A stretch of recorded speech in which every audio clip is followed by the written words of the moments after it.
안녕하세요. 저는 오늘 저의 재미있는 사연을 하나 들려드리고자 하는데요. 저는 대한민국에서 당차고 행복하게 살아가고 있는 30대 여성입니다. 오늘 저의 사연은 저의 동서와 관련된 사연이에요. 참 거칠고 모진 인연이라는 생각에 때로는 끊고 싶은 인연이기도 했지만 지금은 둘도 없이 끈끈한 사이가 된 우리 동서 이야기를 한번 들어주시겠어요?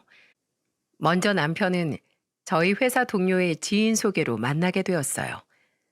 이 사람을 보고 첫 만남에서 느꼈던 생각은 참 듬직하다라는 거였어요.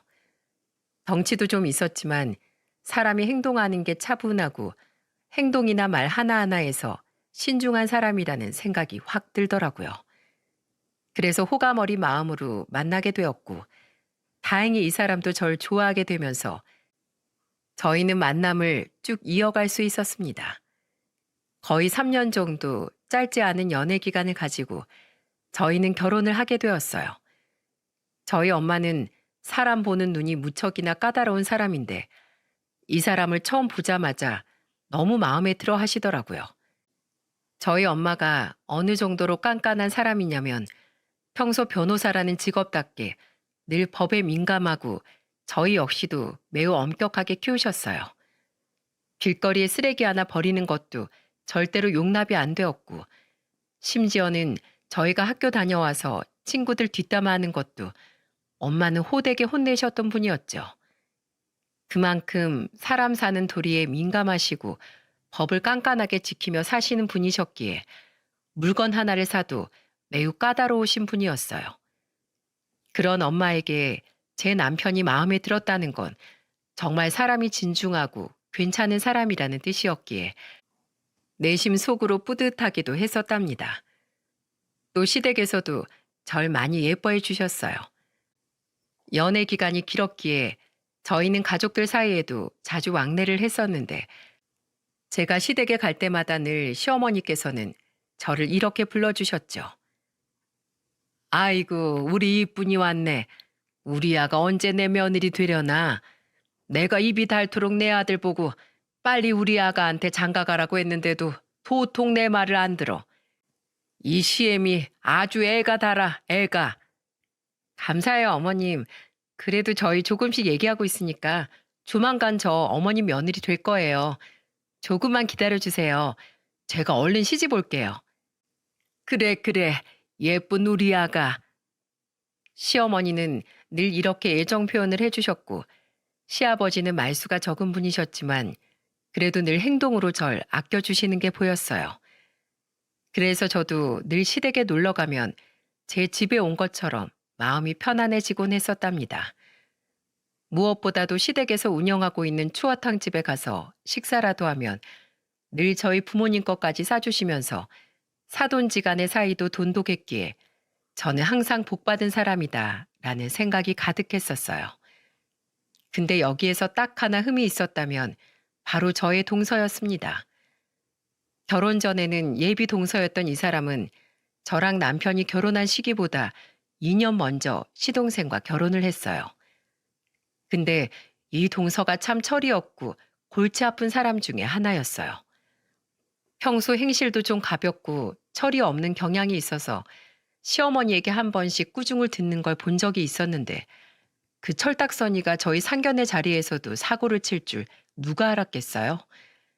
양쪽 사돈끼리 그동안은 저희를 통해서 왕래했다면 이번에는 직접 서로 얼굴을 보고 만나는 어려운 자리를 동서는 한마디로 완전히 초토화시켜버렸습니다.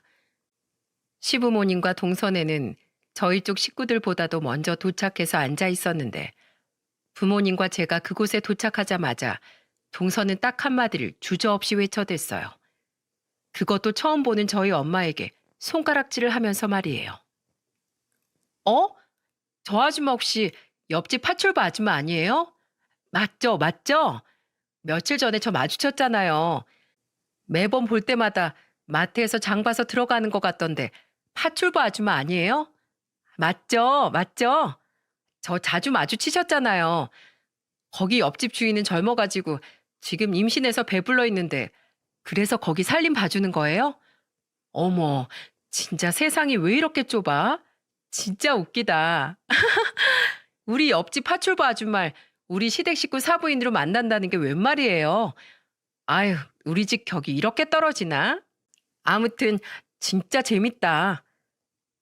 동서의 한마디로 인해 분위기는 순식간에 얼음장같이 얼어버렸고 저희 가족들은 전부 다 표정 관리하는 것도 잊어버린 채 다들 굳어져 버렸어요. 그 황당하고 어색해져 버린 분위기를 풀기 위해 나선 건 시동생이었습니다. 시동생은 얼른 자신의 와이프의 실수를 해결하려고 노력했어요. 죄송합니다. 제가 대신 사과드릴게요. 이 사람이 원래 말이 좀 가볍고 생각 없이 말하는 경향이 있는데 오늘도 이렇게 실수를 하네요. 이것 때문에 저도 그렇고 저희 엄마도 몇 번이나 조심하라고 당부를 했는데도 또 실수가 나와버렸어요. 죄송합니다. 기분 나쁘셨더라도 이해해 주세요. 기분 나쁘라고 한 말은 아닐 거고 본인도 모르게 한 말일 거예요. 시동생은 거의 식은땀까지 흘려가면서 수습하려고 애를 썼어요. 그리고 그때 저희 중 바로 대답하며 나선 건 바로 저의 엄마였습니다. 이름이 뭐죠? 네? 엄마는 시동생의 말을 제대로 들은 건지 안 들은 건지도 모르겠을 만큼 시동생이 여태껏 한 말은 안중에도 없다는 듯 다짜고짜 동서에게 이름을 물어봤어요. 이름이 뭐냐고요? 네? 제 이름은 왜요? 아니, 그냥 묻는 말에 대답이나 해요. 이름이 뭐냐고요? 제 이름은 왜요? 고소하려고요. 그쪽 내가 고소하려고 그러니까 이름이 뭔지 말해봐요. 어머나, 고소는 왜요? 제가 뭘 잘못했다고요? 잘못한 게 없어요? 지금 사람들 앞에서 나 모욕하고 명예훼손했잖아요. 당신 내가 바로 고소할 거니까 빨리 이름 뭔지 이야기해요. 어머나 세상에, 제가 언제 모욕을 했다고 그러세요? 명예훼손은 또 언제 했고요? 좀 전에 당신이 나한테 삿대질하면서 생각 없이 짓거렸던 게 전부 다 나 모욕하고 명예훼손한 거예요. 당신 이름만 딱 말해. 그럼 내가 당신 신상 다 털어낼 수 있으니까. 이름이 뭐야 당신? 사태가 점점 심각해지는 것 같아 저희 엄마를 쳐다보는데 엄마는 거의 눈이 반쯤 돌아 있었어요. 평소에 저와 제 여동생을 훈육할 때도 누군가를 욕보이거나 뒷담화할 때 늘 상대방에 대해 함부로 이야기하면 모욕죄나 명예훼손죄에 걸릴 수 있다면서 호되게 혼을 내셨기 때문에 저는 큰일이 났다 싶었어요. 저희 엄마는 한번 화가 나면 불도저 같은 성향이 있어서 그걸 해결하는데 꽤나 어려움이 컸어서 저는 걱정부터 앞서던 거 있죠. 아마도 저희 엄마는 워낙에 영웅 심리가 강한 사람이었기 때문에 엄마가 진짜 파출부였어도 혹은 엄마가 아닌 다른 사람에게 동서가 그렇게 했어도 엄마는 아마 똑같이 화를 내셨을 거예요. 꼭 엄마는 변호사인데 파출부로 오해를 받고 무실당해서가 아니라 동서의 그 생각 없는 언행 심사에 화가 나셨던 거라 엄마는 어떤 상황에서도 이렇게 화를 내실 뿐이었죠. 근데도 동서는 저희 엄마의 성향을 모르는 데다 자신의 잘못이 무엇인지도 인지를 하지 못하고 있던 상황이라 점점 더 안하무인의 태도로 나아댔어요. 어머머, 아니 내가 파출부를 파출부라고 한 게 뭐가 어떻다고 아줌마를 모욕하고 명예훼손했다고 그러는 거예요? 내가 뭐 틀린 말 한 것도 아니잖아요. 역시나 사과할 마음이나 자신의 잘못을 인정할 태도가 전혀 없는 걸 보면서 엄마는 아예 대놓고 참교육에 들어가려는 것 같았어요. 그래서 당당하게 동서에게 딱 한마디를 하셨죠. 저 파출부 아닙니다. 당신 나한테 아주 큰 실수한 거야. 여기까지 딱 듣고 나니 동서는 큰 충격을 받은 듯 무언가 잘못되었다는 걸 표정으로 확 드러냈어요. 동서가 당황을 해서 아무 말도 못하고 있을 때 이 사건을 수습해야겠다고 생각하셨는지 이때부터는 시어머니가 직접 나서기를 시작하셨죠. 얘, 너 지금 뭐 하는 거냐? 제대로 알지도 못하면서 사부인께 지금 그런 실수를 해? 당장 죄송하다고 사과드려. 지금 바짝 엎드려서 죄송하다고 해도 부족할 판에 뭘 잘했다고 눈 동그랗게 뜨고 말대답을 해. 말대답은 얼른 죄송하다고 해. 아니 저는 맨날 장바구니 들고 옆집 드나드니까 당연히 파출부인 줄 알고 그랬죠. 이분 변호사셔, 변호사. 네가 아는 그 파출부가 아니라고. 얼른 사과드려. 네? 아니 변호사요? 절대 그렇게 안 생겼는데. 나이도 많아 보이시는데 변호사라고요? 이게 아직도 정신을 못 차리고. 너 말 똑바로 안 해? 변호사 직업에 나이가 뭐가 필요해? 당장 사과드려. 여전히 말버릇을 못 고치는 동서를 향해 시어머니는 진땀을 흘리며 말리셨고 계속해서 사과를 하라고 이야기를 하셨어요. 하지만 동서는 자신이 가진 충격에 헤어나질 못해 아무 말도 안 하고 그저 황당해하고만 있었죠. 네, 저 꼴에 나이 많고 변호사처럼 안 생기고 파출부처럼 생겼어도 변호사 맞습니다. 근데 사람의 직업에 귀천 없다고 그런 거 따지는 거 아니라고 어릴 때부터 어른들한테 배운 적 없어요? 내가 아무리 파출부라고 해도 당신이 그렇게 손가락질하면서 깔깔거릴 사람이 아니라는 걸 다 큰 성인이면 알고 있어야지. 자, 지금까지 몰랐다면 내가 이제 제대로 알게 해줄 테니까 빨리 이름 대요. 당신은 좀 혼줄이 나봐야 돼. 저희 엄마는 평소에 하시던 것처럼 아주 단호하면서도 강단 있게 동서에게 말을 했어요. 거기에 동서가 드디어 정신이 좀 차려졌는지 자세가 180도 확 바뀌던 거 있죠? 아이 참, 죄송해요. 죄송합니다. 제가 생각이 짧았어요. 정말 무시하려고 한 건 아니고 우리 집 옆집 파출부 아주머니가 저희 시댁 사부인으로 온 게 신기하고 재미있어서 그래서 그런 거예요. 저 절대 무시하려는 거 아니었어요. 죄송합니다. 정말 죄송해요. 한 번만 용서해 주세요. 변호사이신 줄은 정말로 꿈에도 몰랐어요. 만약에 알았더라면 절대로 안 그랬을 거예요. 더 기가 막히네요. 내가 변호사였으면 절대로 안 그랬을 거라고? 거봐. 당신은 아니라고 하지만 이미 은연중에 파출부에 대해서 무시하는 마음을 가지고 있는 거잖아. 내가 변호사든 아니든 파출부든 아니든 당신이 그렇게 손가락질하면서 깔깔거리면 안 되는 거예요. 알아들었어요? 네, 네. 제가 잘못했습니다. 정말 잘못했어요. 전 진짜 입이 문제예요, 입이. 저 학교 다닐 때부터 맨날 저는 입이 문제라면서 선배들이랑 친구들한테 엄청 맞기도 많이 맞았고 어른들한테도 많이 혼났었어요. 그리고 지금은 결혼해서 남편한테도 맨날 혼나고 시어머니한테도 얼마나 혼나는데요. 근데 제가 진짜 이 버릇이 안 고쳐져서 맨날 이렇게 사고를 쳐요. 죄송해요. 그러니까 제발 한 번만 저 용서해 주세요. 동서는 보기에 안쓰러울 정도로 그 자리에서 의자 위로 무릎까지 꿇어대면서 저희 엄마에게 잘못했다며 두 손을 싹싹 빌어댔어요. 그 모습이 한편으론 안쓰럽고 한편으론 귀엽기도 해서 속으로는 내심 얼마나 웃었는지 모릅니다. 거봐요. 지금까지 한 말실수들 때문에 그렇게까지 힘들었으면 이젠 안 그래야지. 이렇게 당신 시댁 상견례장까지 와가지고 이게 뭐예요? 딱 고쳐야지. 안 고쳐지는 게 어딨어? 지금 날 언제 봤다고. 그리고 내가 맨날 왔다 갔다 했던 곳은 거기 내 딸 집이에요. 내 둘째 딸이 거기 살아서 내가 왔다 갔다 한 거였다고. 제대로 알지도 못하면서 무작정 뭐 손에 장바구니 들고 다니면 다 파출부예요? 저는 엄마의 말을 듣고 나니 그제서야 모든 것이 다 이해가 되었어요. 저는 이미 동서가 제 여동생이랑 같은 아파트에 살고 있다는 건 알고 있었지만 이렇게 바로 옆집일 줄은 꿈에도 몰랐어요. 그래서 도대체 엄마가 어딜 다니셨던 걸까 싶었는데 그게 바로 제 동생네 집이었을 줄 누가 알았겠어요? 이날 제 동생은 일이 있어 못 왔는데 그게 딱 마침 또 걸려버린 거였죠.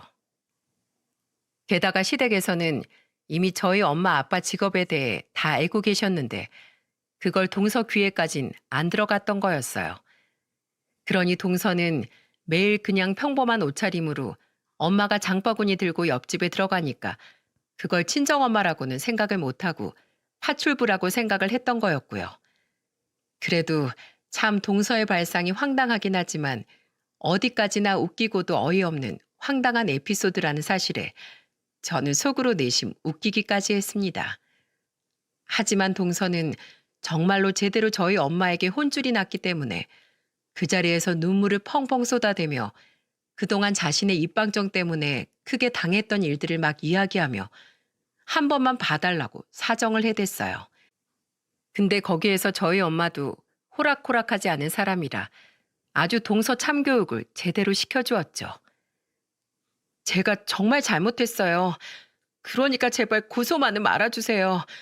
저 진짜 다신 입방정 안 떨게요. 정말 잘못했습니다. 용서해 주세요. 이봐요, 젊은 양반. 사람 직업에는 귀천이라는 게 없는 거예요. 파출부라고 해서 손가락질 받을 이유 없고 변호사라고 해서 깍듯이 대해야 할 이유 없어요. 누구라도 다 존중받아야 하는 직업들이고 어떤 직업을 가지든 그 사람은 그 직업으로 최선을 다해 살아가는 사람이니까 누구라도 무시할 권리가 없다고요. 알아들었어요? 네, 네. 다 알아들었어요. 진짜 전부 다 알아들었어요. 여기까지 하니 엄마의 화도 좀 누그러진 듯 했어요. 분위기를 보아하니 잘 넘어가는 분위기가 되자 그제서야 저희 시아버지가 부드럽게 끼어드시더라고요.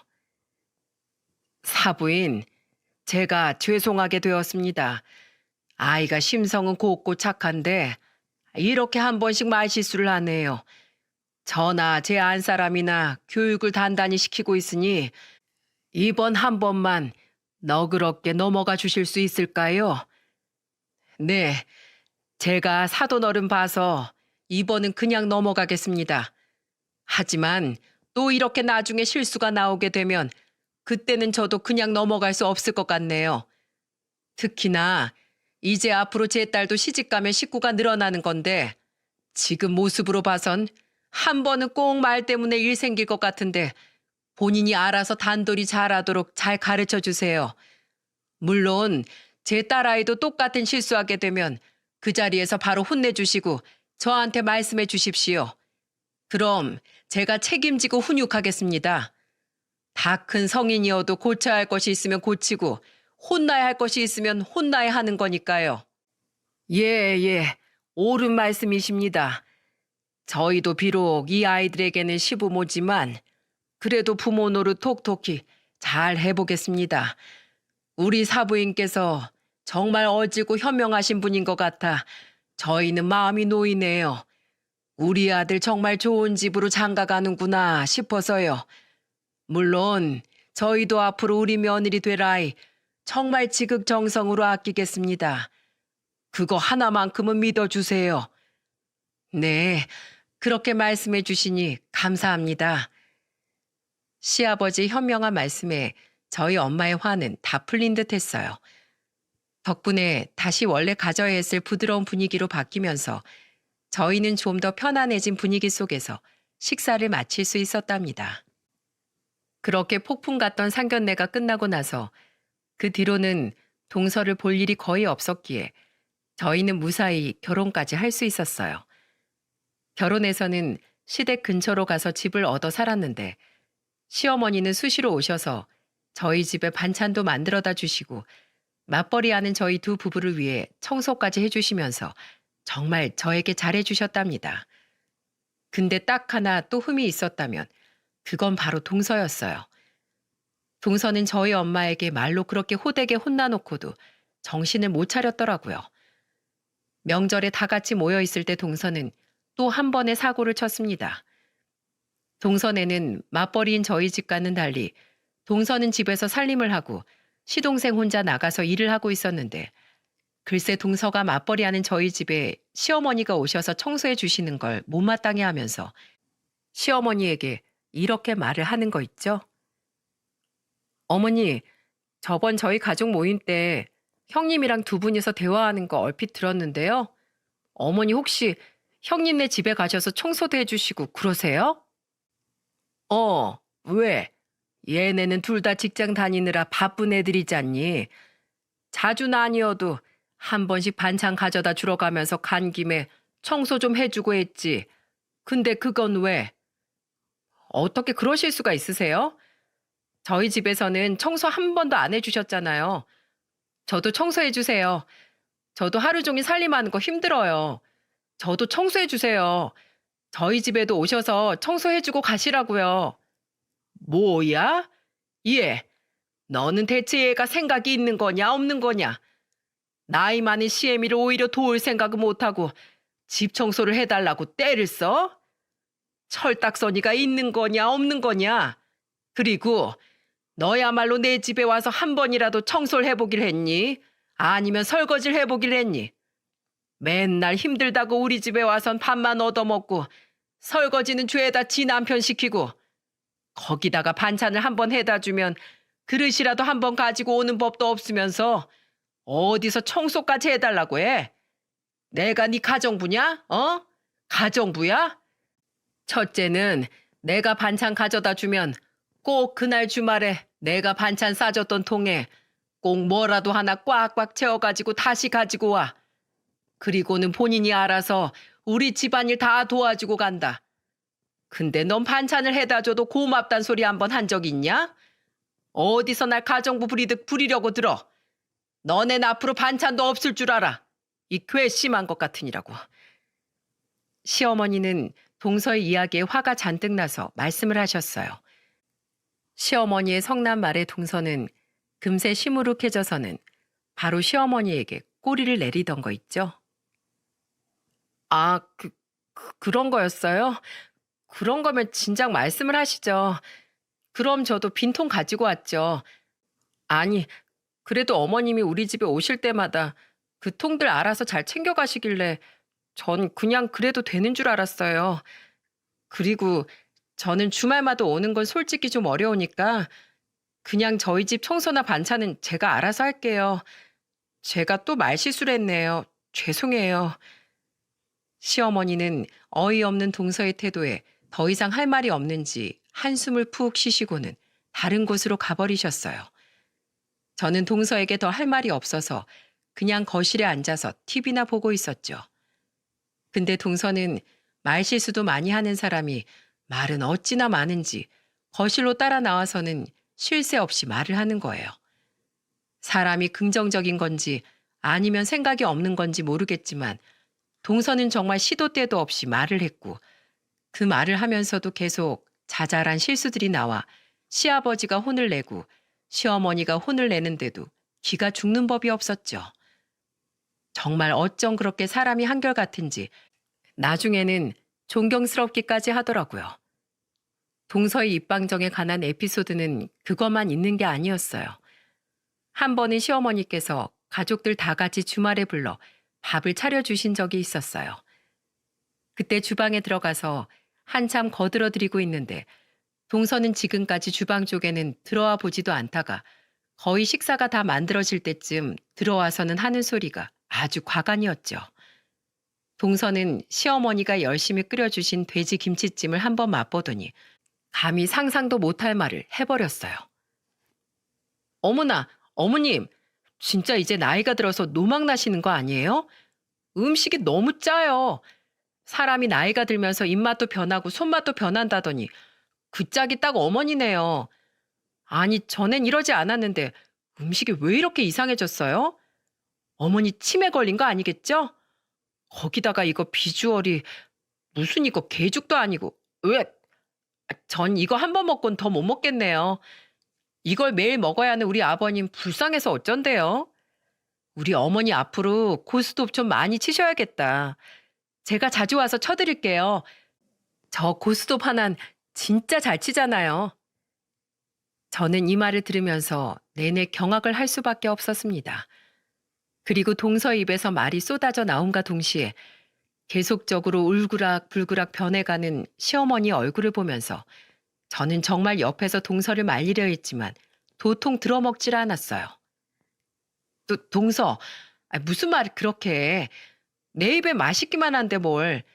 그리고 이 정도 비주얼이면 훌륭한 거지. 동서 또 말실수한다. 당장 어머니께 사과드려. 그리고 치매라니. 어머니가 무슨 벌써 치매라고 그런 심한 말을 해. 진짜 자꾸 이러면 동서 나한테도 한 번 혼나? 어머, 형님, 저 그냥 느낀 그대로 말했을 뿐인데요. 그렇잖아요. 이건 진짜 못 먹을 비주얼 아닌가요? 솔직히 말해보세요, 형님도. 저랑 똑같이 느끼셨잖아요. 맛도 너무너무 짜고요. 저는 동서의 한마디 한마디에 정말 머리가 지끈거릴 정도로 어이가 없었어요. 그리고 그걸 듣고 있는 당사자는 얼마나 더 화가 났겠어요. 솔직히 객관적으로 봐서 시어머니의 음식은 맛이 괜찮았어요. 생김새도 식당에서 파는 것이 아니었기 때문에 그만하면 가정에서 충분히 나올 수 있는 먹음직스러운 비주얼이었는데도 불구하고 동서는 마치 일부러 비꼴거리를 찾아서 말하는 사람처럼 정말 심하게 표현을 하더군요. 그러니 시어머니 입장에서는 더 화가 날 수밖에 없었겠죠. 역시나 이건 동서의 말이 선을 넘었다 싶었는데 시어머니께서 화가 단단히 나신 채로 동서에게 마구마구 화를 내시더라고요. 야, 너 말 다 했니?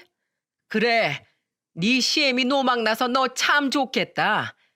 너 내가 말 조심하라고 했어, 안 했어? 너 그 입버릇 고치라고 했어, 안 했어? 어디서 감히 어른 앞에서 대놓고 노망 났냐, 그러고 치매 걸렸나 대놓고 물어봐. 먹기 싫으면 그냥 안 먹으면 될 것이지. 어디서 치매를 따져? 야, 내가 치매 걸려서 너한테 빌부터 살면 너 어쩌려고 그러니? 치매 중에서도 아주 고약한 치매가 있다더라. 내가 아주 벽에다가 똥칠까지 하면서 아픈 상태로 너한테 빌붙으면 너 어쩌려고 그따위로 말을 해. 됐어. 개죽이든 개밥이든 너한테 줄 거 하나 없으니까 너 당장 나가. 당장 이 집에서 나가. 시어머니는 그 자리에서 본인이 만든 음식들을 싹 다 싱크대에 버려버리고는 그 자리에서 주방을 나가버리셨어요. 그리고는 동서에게 꼴도 보기 싫다고 당장 나가라고 하시면서 안방으로 들어가 버리셨죠. 자초지종을 전부 다 들은 시아버지는 역시나 화가 단단히 나서는 동서에게 화를 잔뜩 내셨고요. 내가 진짜 살다 너 같은 애는 처음 본다. 어디 시어머니에게 할 말이 없어서 그딴 소리를 짓거려. 나도 너 보기 싫다. 너 앞으로 그 말버릇 고칠 거 아니면 다시 우리 집에 얼씬도 하지 마라. 아주 그냥 이젠 더 꼴도 보기 싫다. 당장 나가. 시아버진 화가 나서는 동서에게 집을 나가라고 소리치면서 다신 오지도 말라고 하셨어요. 사태의 심각성을 그제서야 느낀 동서는 시아버지 앞에서 무릎 꿇고는 싹싹 빌기를 시작했죠. 아버님, 죄송해요.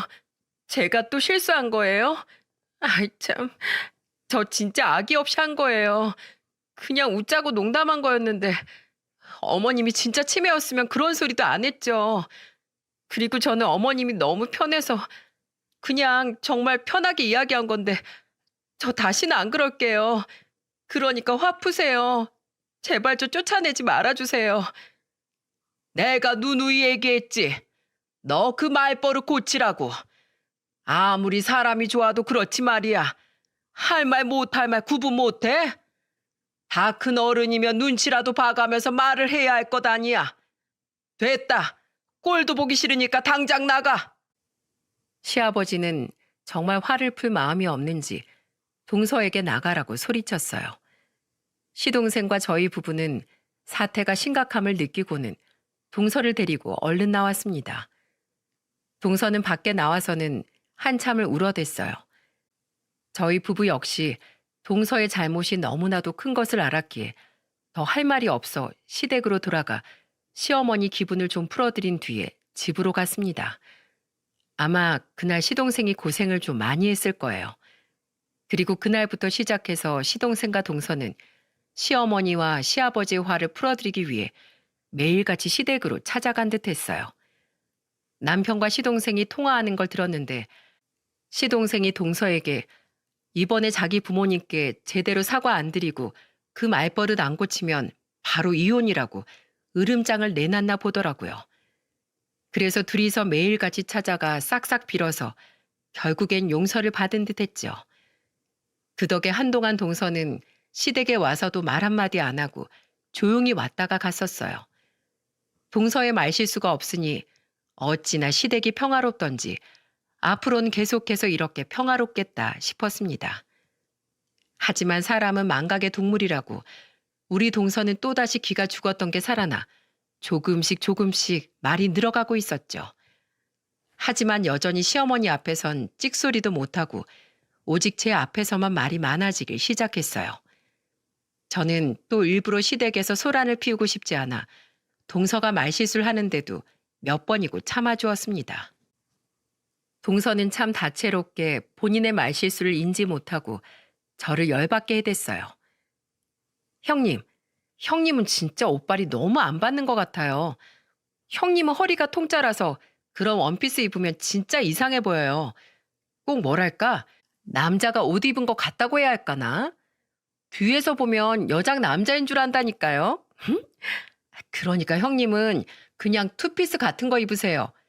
형님 안목은 무슨 유치원생도 안 될 만큼의 수준이니까 그냥 제 말 듣는 게 좋으실 거예요.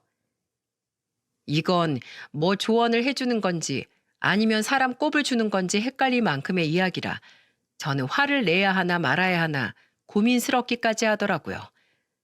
하지만 동서 표정만 보면 정말 악의 없이 자신의 생각을 그대로 말한 게 느껴져서 제가 뭐라고 하기에도 애매한 상황이었어요. 그래서 이때는 좋게 말을 했죠. 동서 조언은 고마워. 새겨 듣고 나 투피스 입어봐야겠네. 근데 있지? 아무리 동서가 좋은 마음으로 조언을 해줬다고 하더라도 표현하는 방법이 틀렸잖아. 동서를 잘 모르는 사람이 들으면 단번에 기분 나빠할 거야. 나도 솔직히 들으면서 기분이 많이 나빴거든? 그러니까 앞으로는 조언을 하더라도 좋은 말로 좀 돌려가면서 잘 이야기해봐. 동서가 악의는 없다고 해도 맨날 그 단어 선택이 잘못돼서 어머니께도 그렇고 우리 엄마한테도 혼난 거였잖아. 그러니까 내 말 새겨 들어. 알았어요, 형님. 제가 또 말실수한 거예요? 참, 새겨 들을게요. 동서는 그때는 제 말을 듣는 것 같았어요. 하지만 정말이지 고쳐지질 않더라고요. 그 다음번에는 정말 저를 화나게 하는데 자칫하다간 동서와 한판 붙을 뻔했지 뭐예요. 형님, 솔직히 말이에요. 전 어머님이 형님 뭐가 예뻐서 그렇게 좋아하시는지 잘 모르겠어요. 아니, 객관적으로 봐도 얼굴도 제가 더 예쁘고 성격도 제가 더 사근사근하니 좋은 것 같은데 왜 그렇게 시어머니는 형님이 예뻐서 난리래요? 진짜 가끔씩은 차별받는 것 같아서 기분 나쁘다니까요? 혹시 형님이 돈을 벌어서 그런가? 그럼 나도 맞벌이 해야 하나? 그것도 아니면 형님네 집안이 좋아서? 듣기로 형님네 어머님이 변호사 하는 데다 아버님은 대기업 다니시다가 은퇴하셨다면서요? 아니 뭐 직업에 귀천 없다고 하면서도 시어머니 그런 거 좀 따지시는 것 같지 않아요? 진짜 별나셔 하여튼. 저는 제가 편해서 그러는 건지 아니면 절 무시해서 그러는 건지 알 수가 없을 만큼 저에 대해서도 그리고 시어머니에 대해서도 함부로 이야기를 했어요. 이때만큼은 제가 참으면 안 될 것 같아 따끔하게 말을 했죠. 동서, 말 가려서 해. 내가 저번에도 말했지? 단어 선택 조심해서 하라고. 어머님이 날 예뻐하시는 건 내가 보기엔 아마도 이런 부분 때문인 것 같은데? 동서는 그 말본색 고치라고 그렇게 이야기를 해도 안 고치고 게다가 시어머니 일을 한 번 도와드리길 했어. 아니면 며느리 노릇, 자식 노릇을 한 번이라도 정성껏 해보길 했어. 맨날 시댁 와서는 밥만 축내고 집안일 하나 안 거들고 심지어는 음식을 만들 때도 시어머니 혼자 만들고 계시는데도 거들떠도 안 보잖아. 나 같아도 그런 며느린 하나도 안 예쁠 것 같은데? 그런 애가 거기다 말까지 막말해서 맨날 사람 열받게 만드는데 예쁠 수가 있냐고. 저는 그동안에 동서에게 해주고 싶은 말을 가리지 않고 막 해줬어요. 그랬더니 그때부터는 기분이 나빴는지 저를 확 째려보더니 이렇게 말을 하는 게 아니겠어요? 네, 형님 아주 잘나셨네요. 아니, 솔직히 형님, 그러는 거 다 가식 아니에요? 시어머니한테 예쁨 받으려고 가식 떠는 거잖아요. 솔직히 말해서 집안일 안 하는 제가 부러운 거 아니에요? 시댁에 올 때마다 형님은 시어머니랑 주방에 박혀 있고 저는 거실에서 시아버님이랑 노니까 그게 부러워서 지금 그렇게 말씀하시는 거 아니냐고요. 어디 한번 말씀해 보세요. 동서, 진짜 말이 안 통하는구나.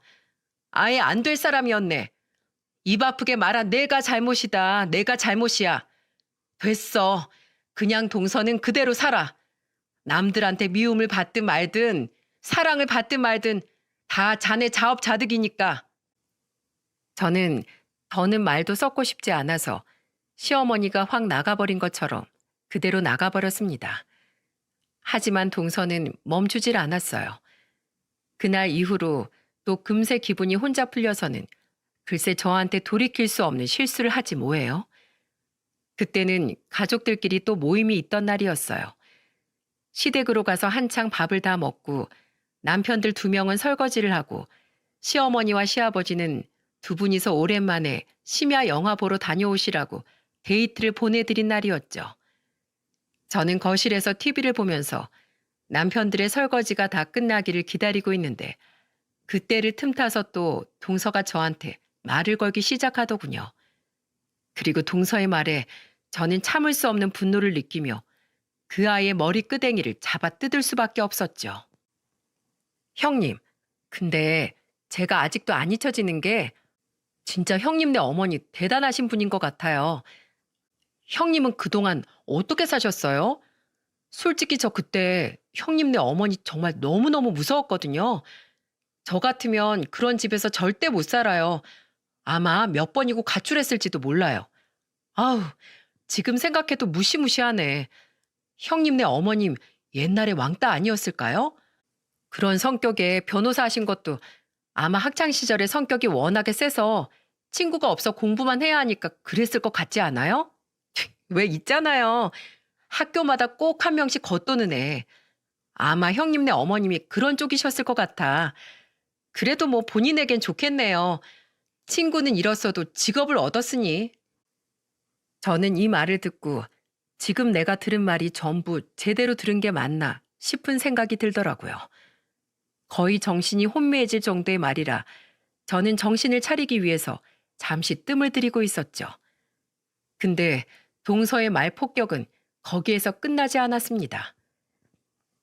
그러고 보면 형님네 어머니랑 결혼해서 같이 사는 아버님도 참 대단하신 것 같네요. 인내심이 대단하신 건가? 아니면 그냥 생각이 없으신 건가? 나 같으면 그런 여자랑은 한시도 같이 못 살 것 같은데. 아니, 막 부부싸움 하면서 뭐만 하면 고소한다고 그러고 뭐만 하면 법 이야기하면서 사람 피 완전 말릴 것 같지 않아요? 아니지. 형님은 두 분 싸우시는 거 직접 보셨을 거 아니에요. 우와, 진짜 극장감이겠다. 어때요, 형님? 진짜 법 얘기하고 고소 얘기하고 그래요? 어서 말 좀 해줘 보세요. 저는 이 말을 듣는데 정말 머리 끝까지 화가 나는 걸 느낄 수 있었어요. 정말이지 온몸에 털이 선다는 게 뭔지를 알겠더라고요. 대놓고 우리 엄마 아빠를 모욕하는 이 사람을 더는 용서할 수가 없었습니다. 그래서 저는 진짜 제 이성이 돌아오기도 전에 바로 동서의 머리채를 잡아버렸어요. 야, 네가 진짜 이제 제대로 미쳤구나. 감히 우리 엄마 아빠를 그 더러운 입에 올려? 야, 너보다야 1000배 100배 낫고 어딜 가든 존경받는 분들이야. 알아? 너같이 이 가볍고 천박한 애가 함부로 거론할 분들이 아니란 소리야. 알아들어? 오늘 어디 너 죽고 나 살아보자. 저는 정말 속에서부터 우라가 치밀어 올라 참을 수가 없었습니다. 밖에서 소란이 일자 남편들이 설거지를 하다 말고 나와서 저희를 말리기 시작했어요. 무슨 일이야? 도대체 왜 이래 갑자기? 이거 놔. 오늘 인연 내가 가만 안 둘 거야. 제가 워낙에 분노가 일어서 힘이 장사가 되다 보니까 남자 둘이 말려도 저를 말릴 수가 없었어요. 거기에 지지 않고 동서도 저 못지않게 저를 막 잡고 늘어졌기 때문에 저희 둘의 싸움은 막 격해졌습니다. 이때 영화 보러 나갔던 시어머니와 시아버지가 아직 돌아올 때가 안 됐는데 갑자기 집으로 돌아오셨어요. 아마 두 분이 나가고 얼마 안 되어서 밖에 비가 많이 내렸는데 비가 내리니까 그냥 돌아오신 것 같더라고요. 근데 두 분이서 갑작스럽게 돌아오시는 바람에 저희들이 엉켜서 싸우고 있는 걸 보셨어요. 두 분 다 깜짝 놀라서 저희를 말렸고 그래도 둘이서 떨어지지 않자 시아버지께서 크게 호통을 치셨죠. 이것들 다들 그만 못해? 당장 둘 다 손 떼! 시아버지의 호통에 저희는 겨우 싸움을 멈췄어요. 그 뒤로는 둘 다 시부모님 앞에 무릎을 꿇고 1시간 내내 훈계를 들어야만 했습니다. 그리고 저보다도 훨씬 많이 혼난 것은 바로 동서였어요. 두 분은 저희에게 무슨 일이 있었던 건지 자초지종을 다 설명하라고 하셨고 저는 있는 그대로 모든 걸 다 말씀드렸습니다. 동서는 자기가 잘못한 걸 그래도 좀 알았는지 입을 꾹 다물고 있더군요. 저는 모든 것을 다 이야기하면서 정말 눈물까지 나더라고요. 시어머니와 시아버지 두 분은 저의 이야기를 들으면서 못 들을 걸 들었다는 듯 두 눈을 질끈 감기까지 하셨어요. 그리고 마지막에는 뒷목까지 잡으시면서 동서를 호되게 혼내셨죠. 내가 진짜 살다 너 같은 애는 처음 본다. 아니 어떻게 뒷담화를 할 사람이 없어서 자식 되는 사람한테 그 부모 욕을 하니? 네가 진짜 생각이라는 게 있는 애냐? 어? 너 정말 사부인 말씀처럼 고소라도 당해야 정신 차릴래? 어떻게 그렇게 얘기를 해? 당장 사과해. 네 형님한테 정중하게 고개 숙이고 사과해라. 아이 참, 아버님. 저 진짜 그냥 농담으로 한 소리였어요. 뒷담화 아니고 농담이었다고요. 형님이 너무 과하게 받아들이신 거예요. 우리 사이에 그 정도 농담도 못하나요? 땡! 농담도 정도가 있는 거라고 했어. 그게 어떻게 농담이야? 그건 아무 상관없는 사람이 들어도 기분 나쁠 말인데. 너 제발 그 입버릇 좀 고쳐라, 제발. 너 다시 우리 집에도 발 못 붙이고 싶냐? 어? 당장 사과해. 동선이 시아버지의 호통에 마지못해 저에게 사과를 했어요. 하지만 저는 정말 그 사과를 들어주고 싶지 않더라고요. 그래서 동서 쪽은 쳐다보지도 않고 시부모님께 말씀드렸죠. 아버님, 어머님, 죄송하지만 저 지금 당장은 동서 사과 받아들일 수가 없어요. 저 정말 화가 너무 많이 나서요. 죄송하지만 오늘은 이만 그냥 가겠습니다. 저는 두 분께 인사만 드리고 바로 시댁을 나와버렸어요. 그 뒤로는 동서와 마주쳐도 아예 저는 아는 체도 안 했습니다. 그건 동서도 마찬가지였어요.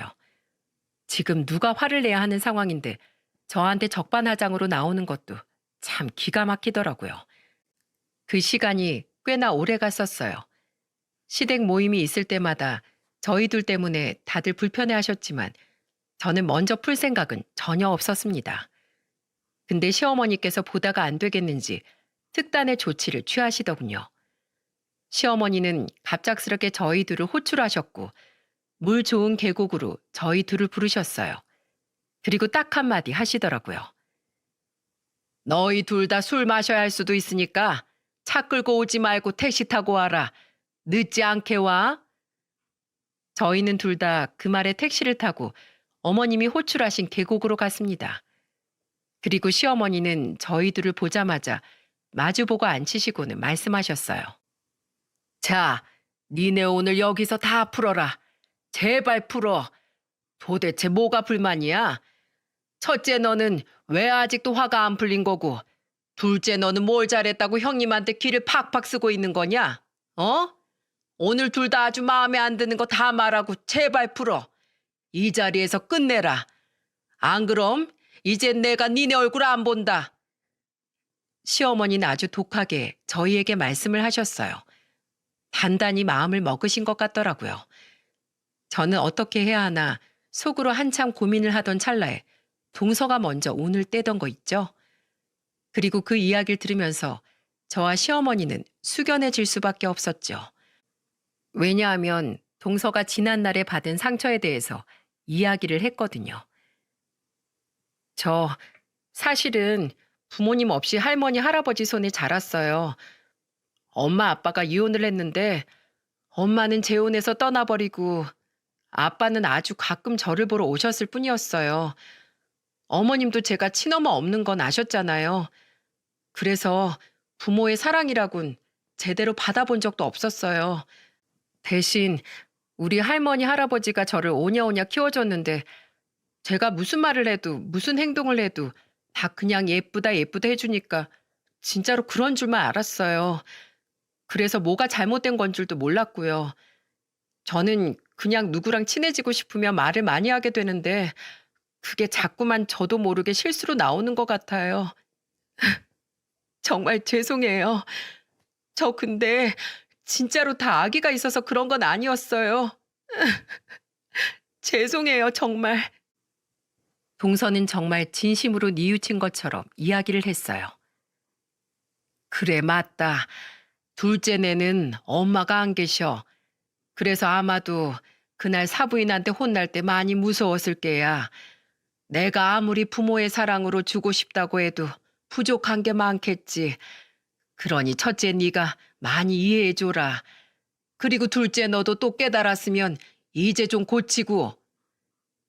저희 셋은 그날 동서의 이야기를 시작으로 시어머니의 다독임을 받고 셋이서 허심탄회하게 이야기를 했습니다. 정말 오랜 시간 이야기를 하면서 시원한 계곡물에 같이 발도 담그고 맥주도 마시면서 즐거운 시간을 보냈어요. 정말 속에 있는 모든 말을 다 하면서 셋이 많이 가까워지는 시간이 될 수 있었죠. 그 뒤로는 저희는 정말 사이가 좋아졌어요. 동서는 때때로 또 옛날처럼 말실수가 나오긴 했지만 이전보다는 훨씬 많이 좋아졌고 저희가 혼낼 때마다 고쳐나가기를 시작했어요. 덕분에 우리 사이는 거의 친자매처럼 친해져서 저는 제 동생까지 동서에게 소개해주면서 셋이서 정말 친하게 지내게 되었답니다. 또 한 번은 동선의 할머니가 돌아가시게 되면서 장례를 치르게 됐는데 그때도 저와 제 동생이 동서 옆을 지켜주었어요. 그렇게 저희는 둘도 없는 사이가 되었답니다. 가끔은 시어머니가 질투하실 정도라 저희는 시어머니까지 모시고서 열심히 놀러도 다니면서 잘 지내고 있네요. 저는 그냥 철딱선이 없는 동생 하나 더 생겼다는 셈 치면서 살고 있어요. 그러니까 마음이 편하더라고요. 그리고 알면 알수록 동서는 순수하고 착한 사람이라 어디 가서 사기나 좀 안 당했으면 하는 마음으로 제가 단속까지 하고 있네요. 여러분, 말로 사람을 죽일 수도 있고 살릴 수도 있다고 하잖아요. 우리 동서는 그동안 말로 사람을 아주 세게 때리는 사람이었다면 이제는 점점 부드러워져서 살리는 사람이 되어가고 있어요. 저도 더 말을 예쁘게 하는 사람이 되어서 제 주변에 좋은 사람으로 남고 싶네요. 여러분도 부디 그러시길 바랄게요. 그럼 앞으로 우리 동서가 더 변할 수 있도록 응원해 주시고 오늘 저의 사연 들어주셔서 정말 감사합니다.